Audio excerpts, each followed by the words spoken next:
Cortella, sou professor, sou da área de filosofia, sou docente há 50 anos. Eu sou professor há 50 anos, sou também alguém que hoje estou no mundo digital. Não, uma das coisas gostosas, vocês são mais jovens e por isso tem várias vantagens e outras não.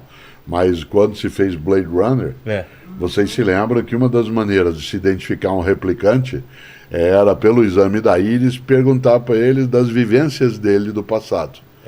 Algumas coisas elas eram inventadas, ali implantadas, e outras, quando se perguntava, e a tua mãe? Certo? Qual é a tua lembrança da tua mãe? E não havendo a lembrança, a pupila se dilatava e havia, né, aquela identificação. Por isso, claro que o cinema, a literatura sempre lida com isso, e a ciência, às vezes ela antecipa, né, às vezes ela vai a reboque, mas que é um mundo que tem um encantamento, né, eu nunca imaginei, né, em toda a minha trajetória que eu fosse vivenciar. Se eu vi televisão a primeira vez com 10 anos de idade, não que porque não houvesse na minha família, não havia na minha cidade. E depois eu fui acompanhar a primeira máquina de escrever que era elétrica. Nossa. Né? E, portanto, você podia mudar a letra pegando uma esfera e colocando. E o passo seguinte, em 93, que foi o primeiro computador pessoal, um 386 DX2. Né? Exatamente. E essa sequência de situações, ela melhoraram imensamente a minha atividade. Poderiam tê-lo feito. Né? Por isso, a pergunta é, você tem medo da inteligência artificial? Eu tenho medo de qualquer coisa que seja mal usada. Isso, né? E é verdade. Primeiro, um ditado caipira: quem tem cavalo não anda a pé. Né? Se alguém faz por você, você não vai fazer. Exato. Aliás, é uma economia de esforço. Né? Se você tem adultos que, ao formarem crianças, com elas não partilham as atividades, não partilham as tarefas, é evidente que ela não terá essa condição, né, de dar o passo. Né? Em outros momentos, uma parcela grande de nós teve que participar das coisas da família no dia a dia. E em vários países não é como no Brasil. Se você pegar a sociedade norte-americana, que é altamente tecnológica também, o menino tem que lavar louça.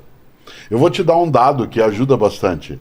Embora o Brasil seja o segundo país do mundo, né, em termos de posse de, por exemplo, mobiles, de celulares, né, há mais celulares do que a população, nós somos o 30º na propriedade de máquina de lavar louça.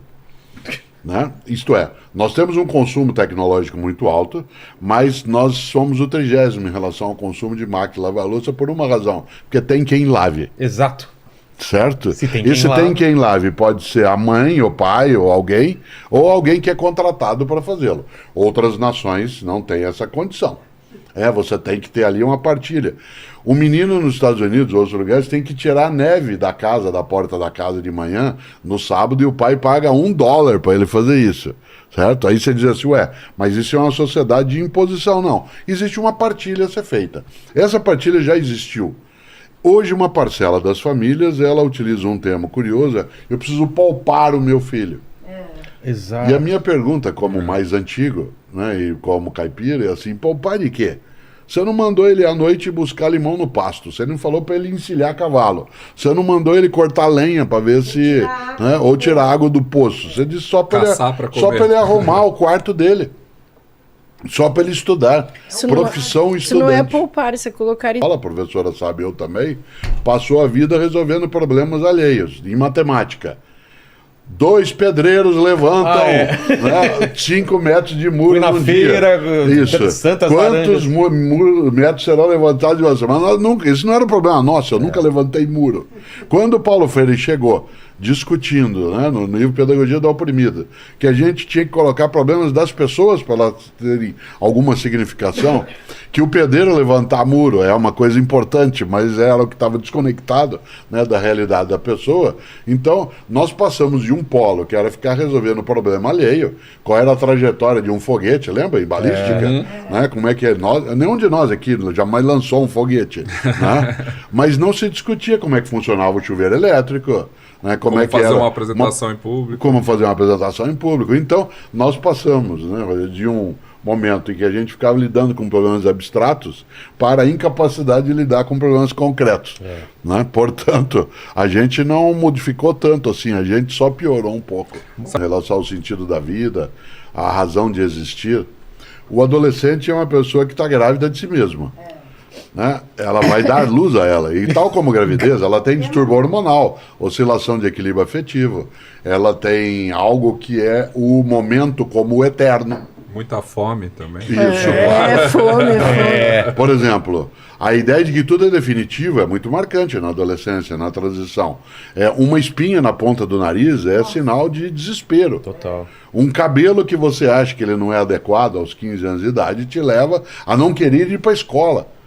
E se você diz assim, nunca mais eu vou, então essa ideia da definitividade, né, ela acaba sendo, né, muito expressiva dentro disso. E o Nietzsche, ao contrário, é delicioso. Né? Eu não só estudei, como ensinei Nietzsche muitos anos, mas não para adolescente. É uma questão de adequação, não é de proibição. Né? Tal como a gente tem outras obras que a gente não, né, não vai lidar com alguém fora da faixa etária, porque ela ficará usando aí de sintônica. Você foi? Eu estava na cidade do Porto agora em maio, Pedro também, né? Fui fazer umas conferências, etc. E existe uma livraria na cidade do Porto que para mim tem um significado muito forte, que é a livraria Lelo. Os irmãos Lelo, eles publicaram dicionários, e o primeiro dicionário que eu ganhei da vida, dos meus pais, que eu tenho comigo até hoje, são 3 volumes pequenininhos do dicionário Lelo. Estando eu na cidade do Porto, eu queria visitar, né, a livraria Lelo. Havia uma fila de espera de 2h30 para visitar por conta né? Tem várias coisas do mundo digital que permitiram que a gente crescesse, né, que fosse formar-se, né? Houve uma amplificação das nossas capacidades que a escola teve que, e tem, né, de buscar atrás algumas coisas. Isso não tirou, outro dia eu brincava isso com o Pedro, dizer, vocês, pais e mães mais jovens, vocês atuam hoje como se vocês fossem concierges dentro de casa. Você tem que, você trabalha de segunda a sexta de maneira insana, e sábado e domingo, em vez de repousar, você tem que cuidar do seu filho não ficar com tédio. Arrumar programa. Na vida, meus pais perguntaram, você quer fazer alguma coisa? É claro, mesmo.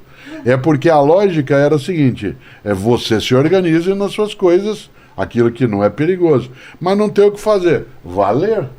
Exato, né? Mas mãe, não tem nada para fazer. Invente. Tem uma louça aqui. Isso. Concierge, em que você tem que fazer uma programação, né, de final de semana para a criança ir em tal lugar, para ela ir no outro, porque senão ela fica o quê? Entediada. Esse debate a gente teve até, gente. A grande vantagem que eu teria é que se eu tivesse um filho adolescente, eu saberia tudo que ele está fazendo.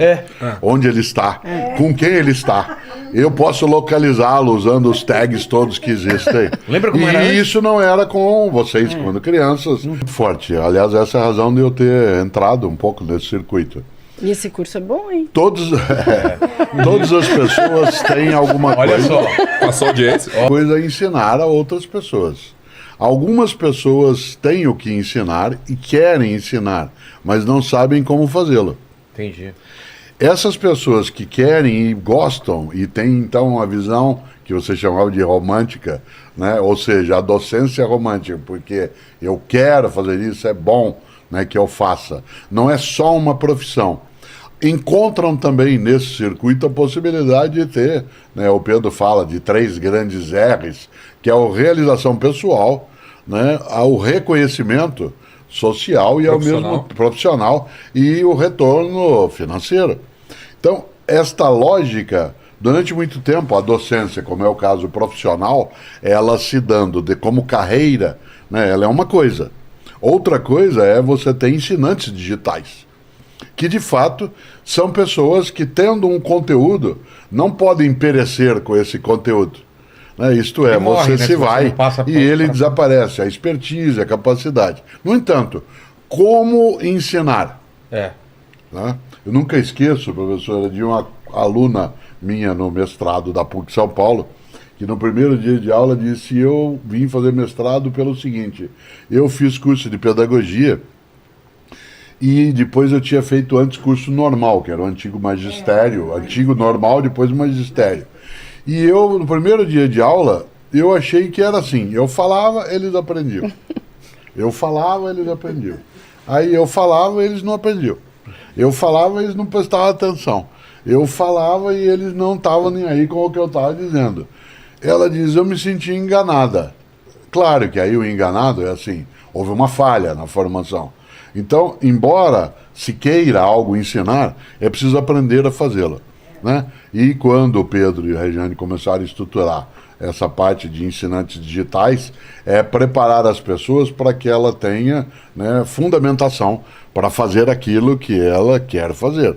Portanto, tem filosofia da educação, tem didática, tem a parte estrutural de ferramentas, etc. Criação etc. do método. E também Isso entra escrever bem, é escrever como Machado de Assis, mas não esqueça que ele mesmo escrevia como ele, portanto ele criou, né, a partir do que leu, do que estudou, do que procurou. Isso é decisivo, isso é que é a ideia, né, que a gente também deseja, né? A memória ela é importante, mas ela não é nem exclusiva nem decisiva, né? O ensino tem que estimular a autonomia, a procura por si, a capacidade de indagar e, é claro, de encontrar respostas, porque do contrário, você cria uma dependência e não uma independência, né? A tarefa da educação escolar é a emancipação da pessoa e não o aprisionamento dela, né? E nesse sentido, a gente precisa alterar, né, nossos modos de fazer de maneira que as pessoas ganhem mais capacidade de procurar saber quais são as perguntas adequadas, encontrar prazer naquilo que fazem, mas saber também que exige esforço. Servo significa escravo, você já não se sente bem o tempo todo, né? Os gregos, na antiguidade, eles entendiam, diferentemente de nós, que a esperança, que é a última das virtudes ou das qualidades, entre aspas, que ficou parte da literatura grega daquele momento, vê que quando fica só a esperança na caixinha de Pandora, foi o nosso desespero. Porque ter esperança seria algo absolutamente negativo. Afinal, se você nada espera, não sofre. Total. É aquilo que é trabalhado, seja por Sêneca, seja por Marco Aurélio, Que não outros. depende. Isso é a danação humana, isto é, a gente acha que pode ser menor. E pode ser melhor, não menor, né? E é interessante isso, porque a positividade tóxica ela é a exacerbação da esperança, isto é, ela é a obsessão, né, pela esperança. Uma coisa é ser otimista crítico, outra coisa é ser iludido.